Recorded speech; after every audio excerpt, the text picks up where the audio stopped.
চাঁদপুর ও লক্ষ্মীপুরে বিএনপির গণমিছিলে পুলিশের গুলিতে 4 জন নিহত, প্রতিবাদে 2 জেলায় কাল আধাবেলা হরতাল। হত্যা পূর্ব পরিকল্পিত অভিযোগ মির্জা ফখরুলের, সোমবারও ঢাকায় সমাবেশ ডেকেছে মহানগর আওয়ামী লীগ। পরিবেশ বিপর্যয়ের শঙ্কার পরও সুন্দরবনের কাছে কয়লা ভিত্তিক বিদ্যুৎ কেন্দ্র স্থাপনে ভারতের সঙ্গে চুক্তি সই।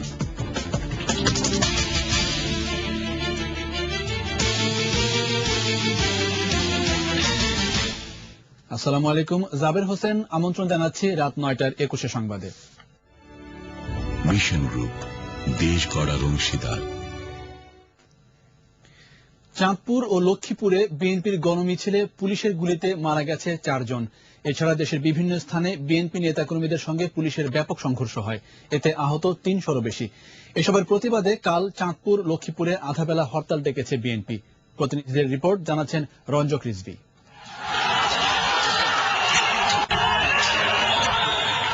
সকাল 11টার দিকে চাঁদপুর হাসান আলী সরকারি উচ্চ বিদ্যালয় মাঠে পুলিশের সঙ্গে শুরু হয় বিএনপি নেতাকর্মীদের সংঘর্ষ। এক পর্যায়ে মিছিলকারীরা মাঠের চারদিক থেকে পুলিশের উপর আক্রমণ করে। পরিস্থিতি নিয়ন্ত্রণে পুলিশ গুলিবর্ষণ করলে পুরো এলাকা রণক্ষেত্রে পরিণত হয়। ঘটনাস্থলে বিএনপি কর্মী লিমন এবং হাসপাতালে রিকশা চালক আবুল হোসেন মারা যায়। এছাড়া 3 জন গুলিবিদ্ধ সহ শতাধিক আহত হয়। পরে নির্বাহী ম্যাজিস্ট্রেটের গাড়িতেও হামলা করে বিএনপি ও জামায়াত নেতাকর্মীরা। লক্ষ্মীপুরের রামগতি বাস স্ট্যান্ড এলাকায় বিএনপি জামাত কর্মীদের সঙ্গে পুলিশের সংঘর্ষ হয়। এ সময় গুলিবিদ্ধ হয় 4 জন। পরে হাসপাতালে চিকিৎসাধীন অবস্থায় মারা যায় যুবদল কর্মী রুবেল ও বিএনপি কর্মী আবুল কাশেম। এছাড়া এ ঘটনায় শতাধিক আহত হয়েছে। কুড়িগ্রামে জামায়াত ও বিএনপি নেতাকর্মীদের সঙ্গে পুলিশের সংঘর্ষে 30 জন আহত হয়েছে। দফায় দফায় সংঘর্ষে পুরো এলাকায় আতঙ্ক ছড়িয়ে পড়ে। এ সময় পুলিশের একটি গাড়িতে অগ্নিসংযোগ করে বিক্ষুব্ধ নেতাকর্মীরা।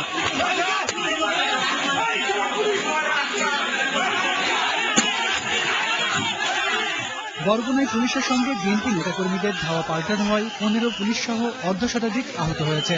সংঘর্ষ এড়াতে পুলিশ টিয়ারশেল ও রাবার বুলেট নিক্ষেপ করে। বান্দরবানে পুলিশের সঙ্গে দফায় দফায় সংঘর্ষে জড়িয়ে পড়ে বিএনপি নেতাকর্মীরা। এতে পুলিশ ও বিএনপি নেতাকর্মী সহ কমপক্ষে 15 জন আহত হয়। পরে পুলিশ 30 বিএনপি নেতাকর্মীকে আটক করে। টাঙ্গাইলে বিএনপির গণমিছিলে ছাত্রলীগ, যুবলীগ ও শ্রমিক লীগ সহ বিভিন্ন সহযোগী সংগঠনের নেতাকর্মীরা হামলা চালায়। এ হামলায় বিএনপির 20 নেতাকর্মী আহত হয়। এ সময় শহরের নিরালা মোড়ে ককটেল বিস্ফোরণ করা হলে আতঙ্কে শহরের দোকানপাট বন্ধ হয়ে যায়।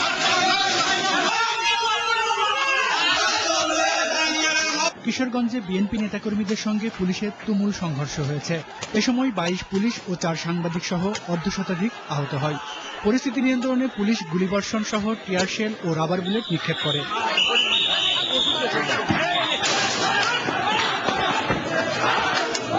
ব্রাহ্মণবাড়িয়া, জামালপুর এবং নীলফামারী সহ দেশের বিভিন্ন জেলায় পুলিশের সঙ্গে বিএনপি ও জামায়াত নেতাকর্মীদের দফায় দফায় সংঘর্ষ হয়েছে।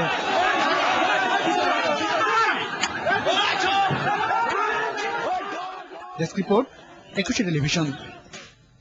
এদিকে পুলিশের গুলিতে হতাহতের ঘটনায় 2টি তদন্ত কমিটি গঠনের কথা জানিয়েছেন আইজিপি হাসান মাহমুদ খন্দকার। তবে তিনি দাবি করেন, পুলিশ গণতান্ত্রিক আচরণ করছে, আত্মরক্ষার্থে বিক্ষোভকারীদের উপর গুলি চালাতে হয়।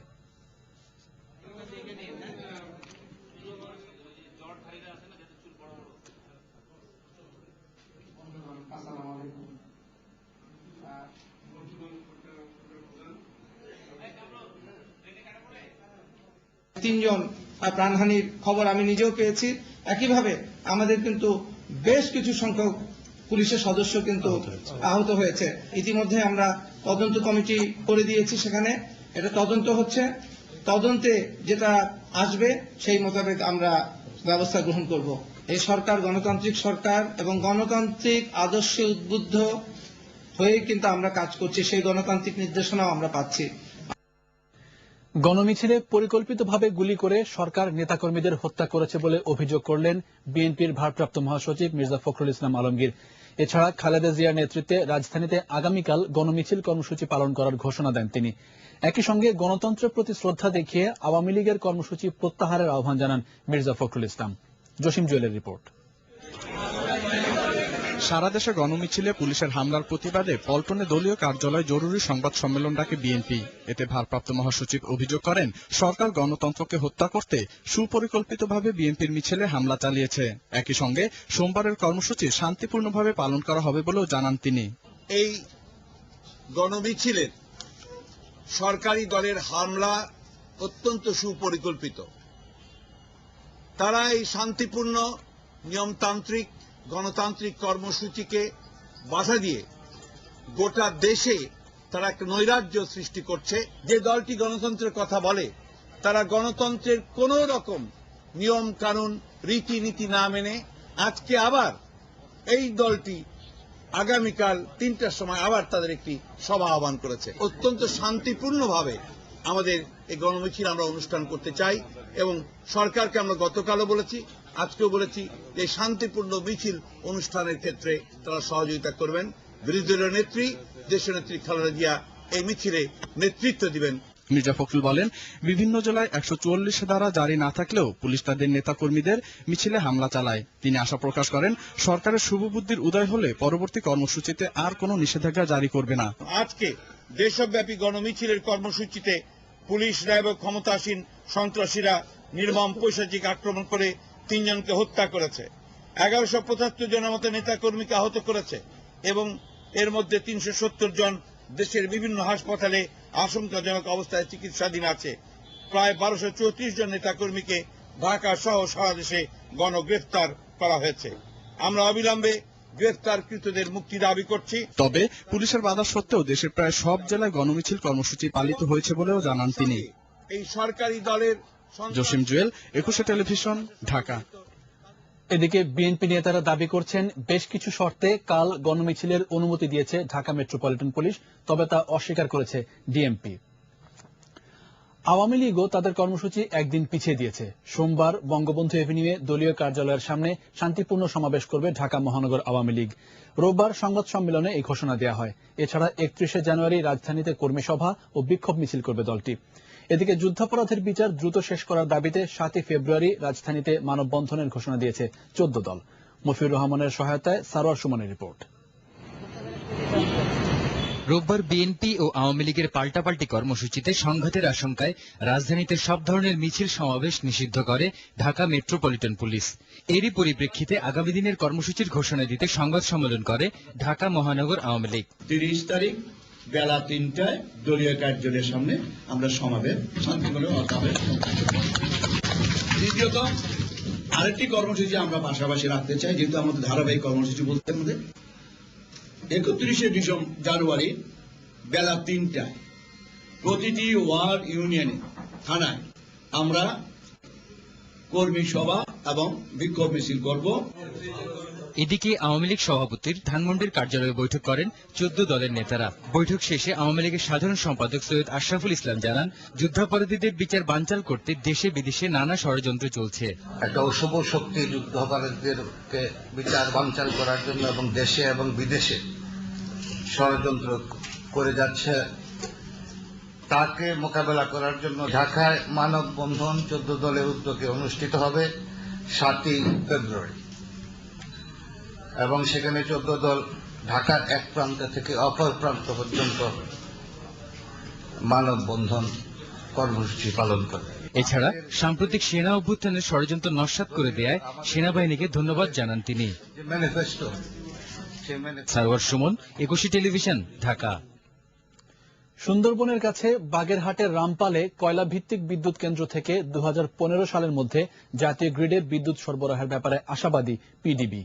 রোববার ভারতীয় ন্যাশনাল থার্মাল পাওয়ার কর্পোরেশনের সঙ্গে যৌথ উদ্যোগে 1320 মেগাওয়াট ক্ষমতার এই বিদ্যুৎ কেন্দ্র নির্মাণে চুক্তি শেষে আসার কথা জানান পিডিবি চেয়ারম্যান। মেহেদী হাসানের রিপোর্ট। বিদ্যুৎ খাতে গ্যাস বা জ্বালানি তেলের পরিবর্তে কয়লার ব্যবহার বাড়ানোর দাবি দীর্ঘদিনের। তবে সুন্দরবনের জীববৈচিত্র্য ও পরিবেশ বিপর্যয়ের আশঙ্কায় গেল বেশ কিছুদিন ধরেই বিভিন্ন সংগঠন এমনকি বিশেষজ্ঞরাও এই ম্যানগ্রোভ বনাঞ্চলের খুব কাছে কয়লাভিত্তিক বিদ্যুৎ কেন্দ্র স্থাপনের বিরোধিতা করে আসছিল। তবে এই বিরোধিতার মুখেই রোববার যৌথ অংশীদারিত্বের ভিত্তিতে ভারতের সঙ্গে বৃহৎ বিদ্যুৎ কেন্দ্র নির্মাণের চুক্তি করল সরকার। চুক্তি করা হলেও এই বিদ্যুৎ কেন্দ্রের কয়লা কোন দেশ থেকে আমদানি হবে এখনো বিষয়টি চূড়ান্ত হয়নি। ইউনিট প্রতি বিদ্যুতের দাম 5 থেকে 7 টাকার মধ্যে দাঁড়াতে পারে বলে মনে করছে পিডিবি। যেই তিনটা দেশের নাম এসছে ওই স্টাডি থেকে, যেখান থেকে কোল পাওয়ার সম্ভাবনা সবচেয়ে বেশি থাকবে, এর ভিতরে ইন্দোনেশিয়া, অস্ট্রেলিয়া এবং সাউথ আফ্রিকা।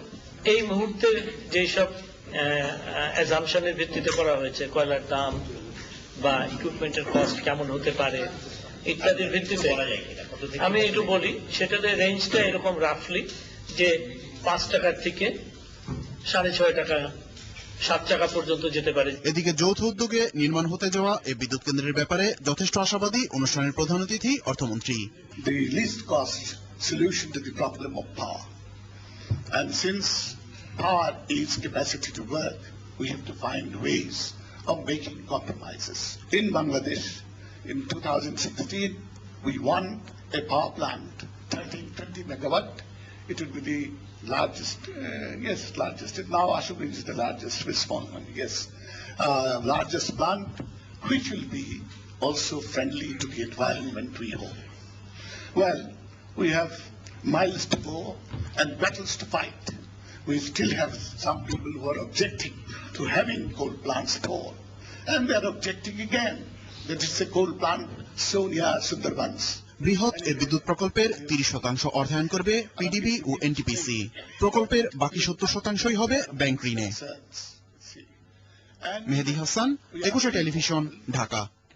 পুঁজিবাজার অভিভাবকহীন হয়ে পড়েছে বলে মনে করছেন বিনিয়োগকারী ও বাজার সংশ্লিষ্টরা। প্রাতিষ্ঠানিক বিনিয়োগকারীদের সব দাবি মেনে নেওয়ার পরও তারা হাত গুটিয়ে বসে থাকায় এই পরিস্থিতি তৈরি হয়েছে বলে তাদের অভিযোগ। বাজারের ধারাবাহিক ধসের পেছনে পরিচালকদের কারসাজি আছে বলে মনে করেন তারা। এদিকে রোববার ডিএসইর সূচক হারায় 303 পয়েন্ট। মেহেদী হাসানের আরেকটি রিপোর্ট। ধারাবাহিক ধসে ডিএসই সামনের এই সড়কটিতে প্রায় প্রতিদিন বিক্ষোভ হলেও রোববারের চিত্রটা ভিন্ন। এদিন 303 পয়েন্ট সূচক হারালেও রাস্তায় নামতে পারেননি বিনিয়োগকারীরা। গত মঙ্গলবার গ্রেফতারের পর এখন আর রাস্তায় নামার সাহস পাচ্ছেন না তারা।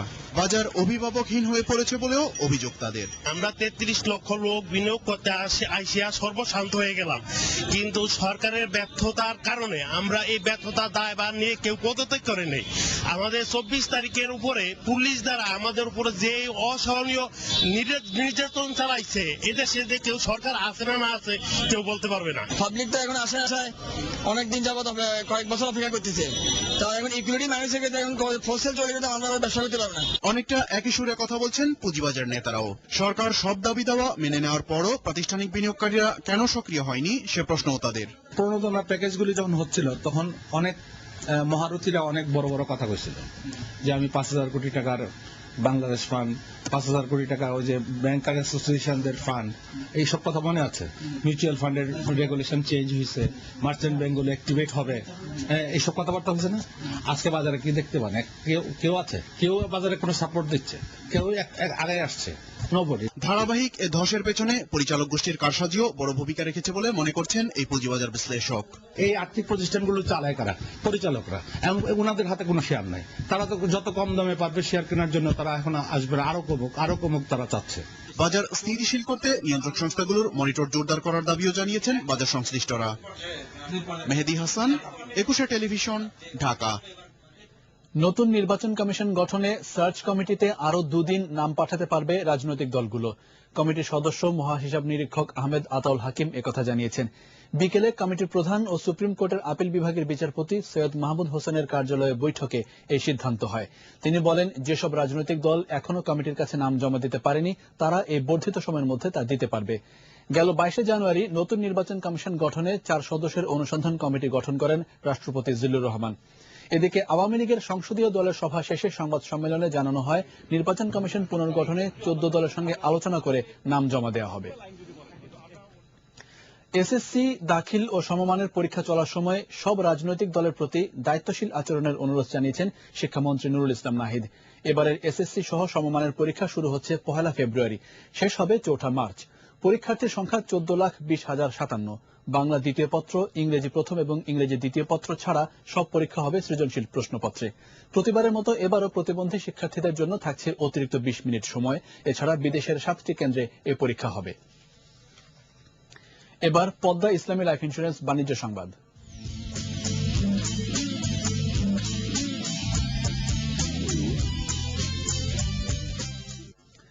পুঁজিবাজার বান্ধব মুদ্রানীতি প্রণয়নের জন্য বাংলাদেশ ব্যাংককে ধন্যবাদ দিয়েছে বাংলাদেশ মার্চেন্ট ব্যাংকার্স অ্যাসোসিয়েশন। বিকেলে সংবাদ সম্মেলনে সংগঠনটির সভাপতি মোহাম্মদ এ হাফিজ ধন্যবাদ জানান। তিনি বলেন, শেয়ার বাজারে কিছু আইনগত ভুল বোঝাবুঝির কারণে অস্থিরতা সৃষ্টি হয়েছে, তবে এই অবস্থা থাকবে না বলেই তার আশা। সংবাদ সম্মেলনে অ্যাসোসিয়েশনের অন্য নেতারাও উপস্থিত ছিলেন।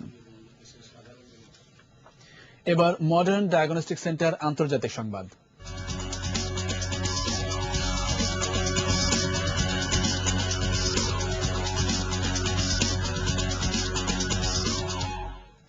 মিয়ানমারের উপনির্বাচন সামনে রেখে প্রচারণায় নেমেছেন অং সান সুচি। সম্প্রতি ইয়াঙ্গুনের বাইরে এটি তার প্রথম সফর। 1 এপ্রিল এই নির্বাচন হবে। গৃহবন্দিত্ব থেকে মুক্তি পাওয়ার পর এই নির্বাচনী প্রচারণাকে তার স্বাধীনভাবে কাজ করার অংশ হিসেবে দেখছেন বিশ্লেষকরা। 2010 সালে গৃহবন্দিত্ব থেকে মুক্তি পান তিনি। 1990 সালের নির্বাচনে সুচির দল অধিকাংশ আসনে জিতলেও তাকে সরকার গঠন করতে দেয়নি তৎকালীন সামরিক জান্তা।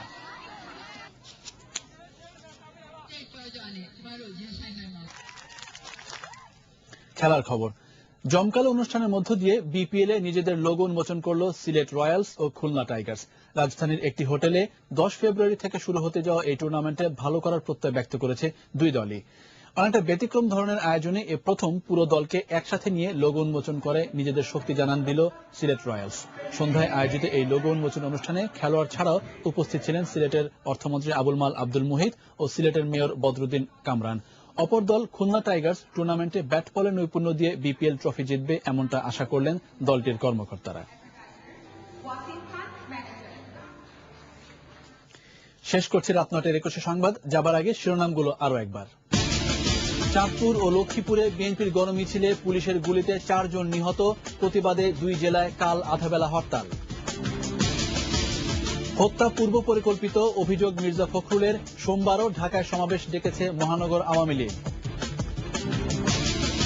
পরিবেশ বিপর্যয়ের শঙ্কার পরও সুন্দরবনের কাছে কয়লাভিত্তিক বিদ্যুৎ কেন্দ্র স্থাপনে ভারতের সঙ্গে চুক্তি সই।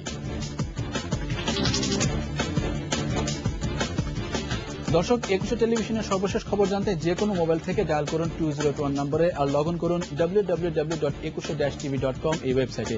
এছাড়া 21 যে কোনো অনুষ্ঠান সরাসরি দেখা যাচ্ছে www.facebook.com/21tv লাইভ এবং www.twitter.com/21tv-pd এই ওয়েবসাইটে। পরের সংবাদ রাত 11টায় দেখার আমন্ত্রণ রইল। 21 সঙ্গে থাকুন।